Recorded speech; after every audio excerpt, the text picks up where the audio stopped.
सोचिए, जैसे एक डॉक्टर हमारी हेल्थ का चेकअप करता है, ठीक वैसे ही एक बिजनेस को भी अपने फाइनेंस के रेगुलर हेल्थ चेक की जरूरत पड़ती है।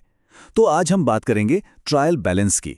समझिए, ये किसी भी कंपनी के फाइनेंस का एक एक्सरे जैसा है।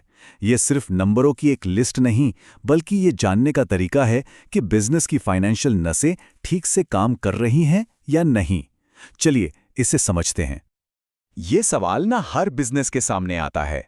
इतनी सारी सेल्स, परचेज, पेमेंट रिकॉर्ड करने के बाद क्या इस बात पर भरोसा किया जा सकता है कि जो हिसाब किताब बना है वो बिल्कुल सही है? इसी एक सवाल का जवाब देने के लिए ट्रायल बैलेंस बनाया जाता है। तो ये कैसे पक्का करें कि हिसाब किताब सही है? यहीं पर ट्रायल बैलेंस काम आता है। इसे आप अकाउंटिंग की दुनिया का एक लिटमस टेस्ट समझ सकते हैं, जो एक ही नज़र में बता देता है कि सब कुछ ठीक है या कहीं कोई गड़बड़ है।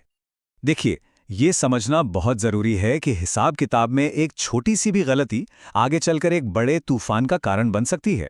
जरा सोचिए, एक गलत नंबर के आधार पर कोई बड़ा इन्वेस्टमेंट का फैसला ले लिया जाए तो। इसीलिए एक्यूरेसी यानी सटीकता सबसे ज्यादा मायने रखती है। तो फिर इस एक्यूरेसी की प्रॉब्लम का हल क्या है? जवाब है एक सिंपल लेकिन बहुत पावरफुल टूल, ट्रायल बैलेंस। आइए देखते हैं कि ये आखिर है क्या। अगर बिल्कुल आसान भाषा में कहें तो ट्रायल बैलेंस एक रिपोर्ट कार्ड की तरह है। ये बिजनेस के सारे खातों मतलब लेजर अकाउंट्स के फाइनल बैलेंस को एक जगह पर दिखाता है। और इसका मकसद सिर्फ एक है, ये पक्का करना कि जितना पैसा डेबिट हुआ ठीक उतना ही पैसा क्रेडिट भी हुआ है। ये डबल एंट्री अकाउंटिंग का गोल्डन रूल है।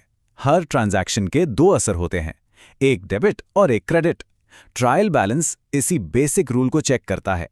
अगर डेबिट और क्रेडिट बराबर हैं, तो इसका मतलब है कि हिसाब सही रास्ते पर है। इसके नियम बहुत ही सीधे हैं।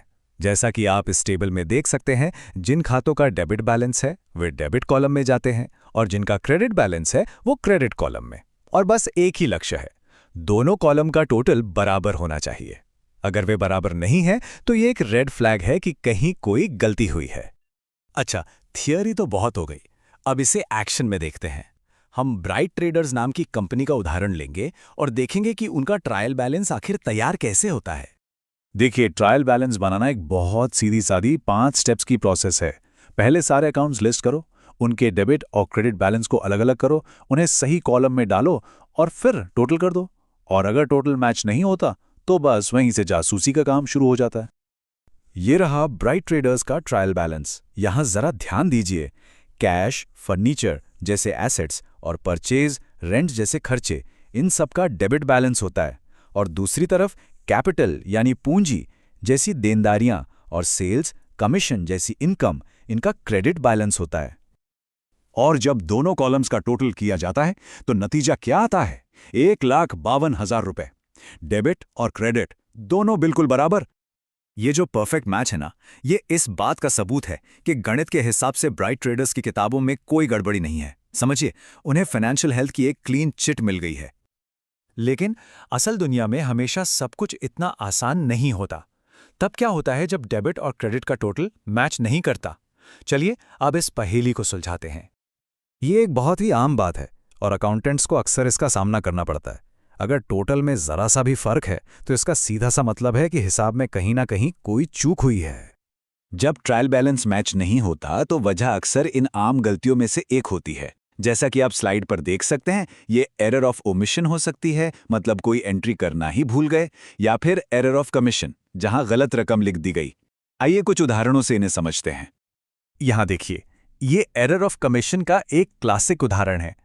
एंट्री 500 रुपए की होनी थी, लेकिन गलती से एक जीरो ज्यादा लग गया और 5,000 रुपए पोस्ट हो गए। बस इसी एक जीरो से पूरा बैलेंस बिगड़ जाएगा। और ट्रांसपोजिशन एरर तो और भी आम है। सही रकम थी 1230, लेकिन जल्दबाजी में 2 और 3 की जगह आपस में बदल गई और एंट्री हो गई 1320 की। अंकों की ऐसी छोटी मोटी हेराफेरी से भी ट्रायल बैलेंस मैच नहीं करेगा। तो अब सवाल यह है कि हम इस नंबर मैचिंग पर इतना जोर दे क्यों रहे हैं? क्या ये इतना जरूरी है? जी हां, क्योंकि ट्रायल बैलेंस सिर्फ एक चेक पॉइंट नहीं, बल्कि उससे कहीं बढ़कर है। ये लाइन पूरी कहानी बयां करती है। एक बैलेंस्ड ट्रायल बैलेंस उस मजबूत नींव की तरह है जिस पर प्रॉफिट एंड लॉस अकाउंट और बैलेंस शीट जैसी बिजनेस की सबसे ज़रूरी रिपोर्ट्स की पूरी इमारत खड़ी होती है। और अगर नींव ही कमज़ोर हो तो इमारत भी गिरेगी। तो आज की बातचीत से हमें 4 मुख्य बातें समझनी है। पहला, ट्रायल बैलेंस एक बहुत जरूरी चेक पॉइंट है। दूसरा, ये गणितीय सटीकता की पुष्टि करता है। तीसरा, ये गलतियों को पहचानने और ठीक करने का पहला कदम है। और चौथा, ये सभी बड़ी फाइनेंशियल स्टेटमेंट्स का आधार है। तो एक बार जब हमारे पास एक बैलेंस ट्रायल बैलेंस आ जाता है तो इसके आगे क्या? अब जब हमें पता है कि नंबर्स सटीक हैं तो हम उनसे बिजनेस के बारे में कौन सी कहानियां जान सकते हैं? असल में यहीं से असली फाइनेंशियल एनालिसिस शुरू होता है, जो हमें प्रॉफिट एंड लॉस और बैलेंस शीट तक ले जाता है। लेकिन वो कहानी किसी और दिन।